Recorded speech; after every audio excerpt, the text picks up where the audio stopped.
What's going on, guys? JPOD-SPORTS, and welcome back to another video. Now, if you guys saw last night, you saw how good of a football player and quarterback Shane Daniels really is, and he's looking to be the best quarterback in this draft class so far. But it left some questions with the Giants fan base on Twitter where, like, okay, how would this team look if they had Shane Daniels? And obviously, I understand it. You're seeing your divisional opponent get a better quarterback possibly before you do, and he's thriving.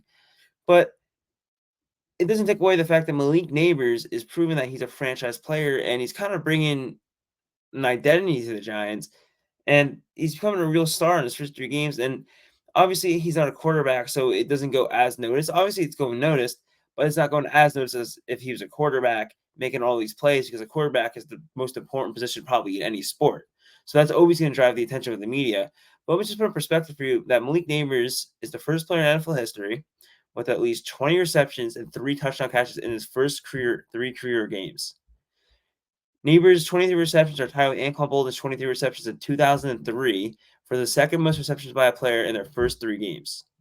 That is some interesting company for a rookie. Now, he's leads all rookies with catches, yards, and touchdowns. This guy's been phenomenal in his first 3 games, and he's pretty much been the Giants' offense. He's making Daniel Jones look like a good quarterback just how good of a player he is. Now, through 3 games, he ranks first in catches 20 plus yards with 6, 50% air yardage, which is first, 23% first down rate, versus press, which is first, 12.3 targets per game, which is first, which is ridiculous. They're just giving him the football. Three receptions per touchdown, which is first, and 23 catches, which is second in the NFL.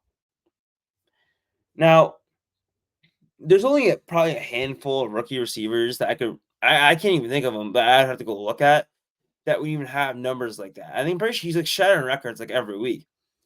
I mean, he's the youngest wide receiver in NFL history to score 2 touchdowns in 1 game. He leads all rookies in touchdown catches and yards. So he's showing that he's a rising superstar, even though he's not a quarterback, but he's showing that you don't have to be a quarterback to make a difference. As long as you got like someone that's somewhat competent and can get you the football, things can happen on offense. People are really concerned beginning of the year if Daniel Jones was a good enough quarterback because obviously there was a lot of things with Kenny Galladay. Maybe potentially Daniel Jones kind of ruined him. Even though Kenny Galladay just had like created an injury in his hip and he just wasn't the same.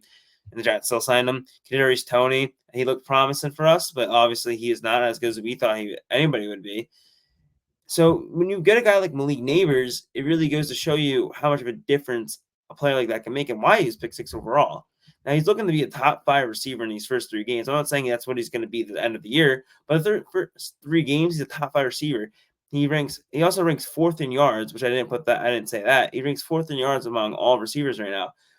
I don't remember really like Odell Beckham didn't do that his rookie year. I mean, his first 3 games, even though because he was coming off an injury, so obviously it wasn't gonna be as fast as start for him, was with 10 catches, 127 yards, and like 3 touchdowns.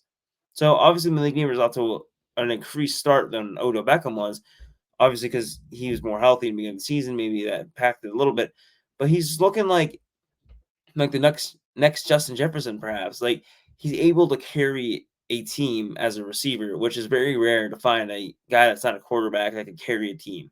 So when you got a guy like that and you got a good quarterback, you're going to be a force to reckon with. So obviously, I hope the Giants can figure out the quarterback situation, and maybe the next year, hopefully next draft, like a guy like Cam Ward, Quinn Ewers, Jalen Milroe, even a guy like Shador Sanders.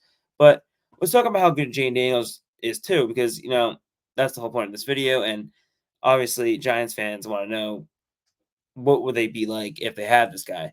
Jaden Daniels really impresses me. I mean, I personally I'd probably say him and Drake May are like a tie for me as who I like more. I'm not Caleb Williams is thought to be generational talent. I mean, I like Caleb Williams, but I was never like okay sold on him as QB1. To me, it was 1A, 1B, 1C. I mean, I didn't really see that big of a difference from Jane Daniels and Caleb Williams. I mean, the production, I think Jane Daniels absolutely destroys him on that.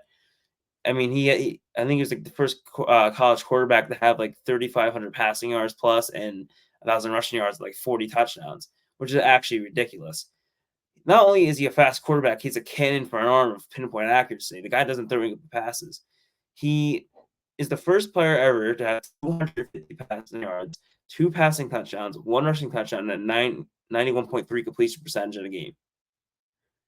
which is insane. He also had 144 passer rating. Like this is like absolutely unheard of for a rookie quarterback that's went. Even CJ Stroud didn't even start this good. CJ Stroud was like horrible his first two games last year. Like Jay Daniels looks really poised. He looks confident, and he just looks like he just knows his offense, which is very rare to see in a rookie quarterback. And going into the year, you're like they can. Okay, Washington's not that good of a team. Their O line's not good, so he's gonna struggle. That has not been the case. Now, what I really like what Cliff Kingsbury's doing for him is not really making anything complicated for him. As you see the weeks go on, they're going to open up the playbook even more. So week one, it was a little simple: screens, runs, maybe a couple passes in the middle, but you weren't really seeing those deep shots because you want him to be able to trust his players and be able to trust himself. You don't want to kill his confidence as a rookie. And then you go to week two, still screen passes, and they're doing some more things down the middle of the field, but you weren't seeing as much of the deep passing game yet.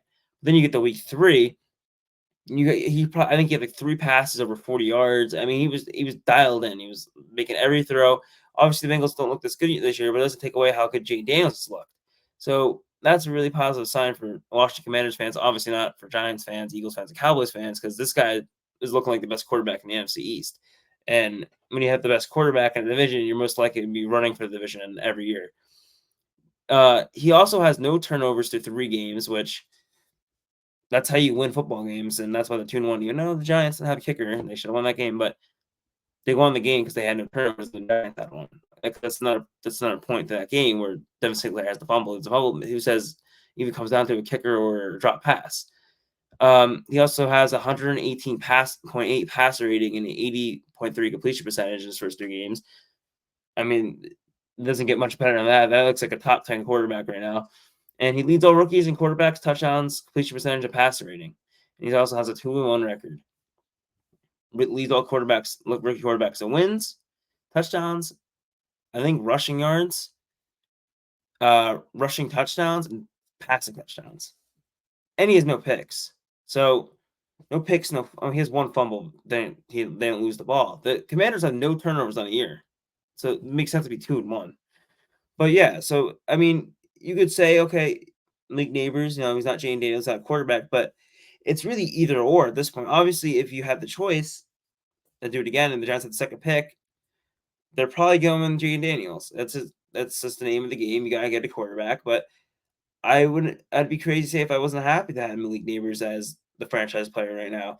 I mean, the things he's doing, the plays he's making, how he makes he's elevating Daniel Jones. Something you want out of a quarterback is to elevate other players, but you also want that from receivers too. You want that from everybody to elevate your team. So as long as you're getting a player that's elevating the team and players around them, you're in a good position. And as long as he's getting the offense and keeps doing what he's doing, I think the Giants' offense is a good point right now in the season. Started really bad week 1, but the Giants have this new motto where it's just F it. All right, you see week 1 where it looks like a lot of max protect, the 2 tight ends, a lot of 12 personnel. Now it's just like a completely different team, and they just look more competent.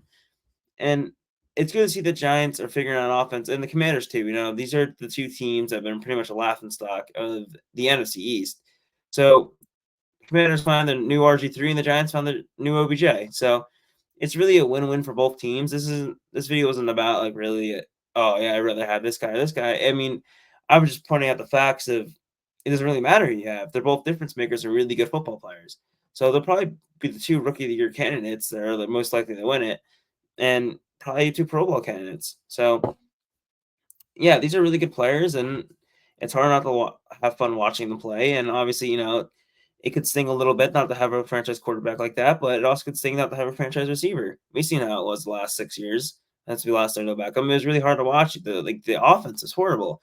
When you have a really good receiver, it opens up so much more in offense because now you got a safety in a corner. Always got to focus on the number 1 guy. So now that opens up the run game, something we haven't had since Odell Beckham. Now, obviously, it'd be cool to have Saquon with this, but obviously that just didn't work out. Now we have the O-line that's somewhat good, and the D-line that can actually get to the quarterback. So it's a win-win for both teams at this point. They got their guys, their franchise players. Now you got to hope the Giants figure out the quarterback situation.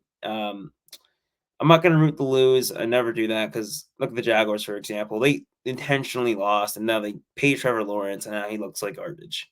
Daniel Jones and Trevor Lawrence almost had the same exact career. So, anyways, guys, that's gonna be it for today's video. Thank you for watching. If you like this video, like it, subscribe. See you guys in the next one. Peace.